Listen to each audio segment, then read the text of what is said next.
Expected to be a busy week on Capitol Hill, where the funding fight over the Department of Homeland Security could extend the government shutdown. Today, House lawmakers, though, will be back in Washington, where House Speaker Mike Johnson trying to get the government back open as soon as possible. Over the weekend, Democratic leadership in the House said they would not vote for a short-term funding bill. Democrats in the Senate had already negotiated with the White House. Mark Boyle joining us now from the live desk with the latest on this. Good morning to you, Mark. You know, it is Groundhog Day, so kind of apropos that we're also talking about the shutdown yet again. Here we go again. Fight over government funding. What can we expect today? Here we go again. Well, back to the drawing board for some portions of this deal. We have a partial government shutdown to talk about this morning, Jan. Though Republican leaders think that we are going to be able to move this forward, lawmakers trying to avoid yet another record-setting shutdown like the one the country endured late last year. You can't forget that. The Senate passing the funding package late on Friday after striking a bipartisan deal. Now, that deal is making its way to the House, where Speaker Mike Johnson is confident that he can get things passed tomorrow. Listen. After the Senate acted over the weekend, we will now have 11 of 12 separate appropriations bills approved by both chambers. Because they modified our package, they've sent it over a little differently, which means we've got to address the bills again. So they're going to separate the Department of Homeland Security bill.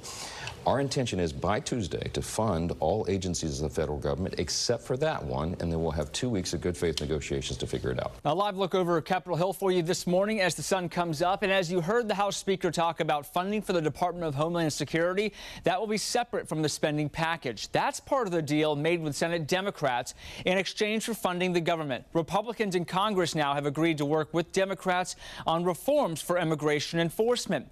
This morning, a House committee is going to consider the new elements of the Senate spending bill before advancing it to the full House vote. For now, the federal government will enter that partial government shutdown, meaning all non-essential employees will be placed on unpaid leave. Services like Social Security and food inspections will continue, but processing for passports and small business loans, those could see some slowdowns. We're tracking the very latest for you this morning right here at the live desk. Jan, back to you. All right, Mark, thank you so much. There are some Democrats, though, who say they do plan to vote with Republicans to keep the government open.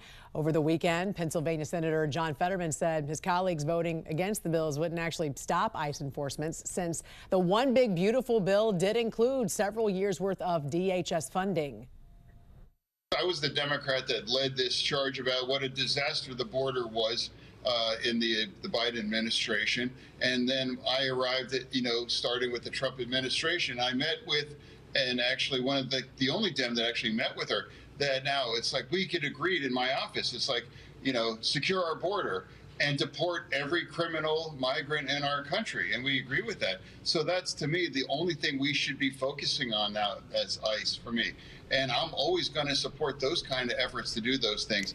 This does come as the Office of Management and Budget is working to cut funding to sanctuary cities that ignore federal immigration law. Is the argument that if someone is picked up for suspected crimes, put into a jail, are some of these local leaders saying, well, they're not actually criminals yet, so we're not going to hand them over? Like, what is the basis of their argument for not cooperating? But I wish I had the answer to that. I think they're just not letting our federal partners know that there are people in their jails that are wanted federally, and they're just releasing them back into the community, which makes things more dangerous, because then our federal partners have to go out and apprehend them. It'd be so much easier if our local counties would hand these people over to the feds. There shouldn't be much debate there. At the same time, President Trump said he's told local communities it is up to them to protect them. It does mark a shift in strategy after the deployment of thousands of National Guard troops over the past year.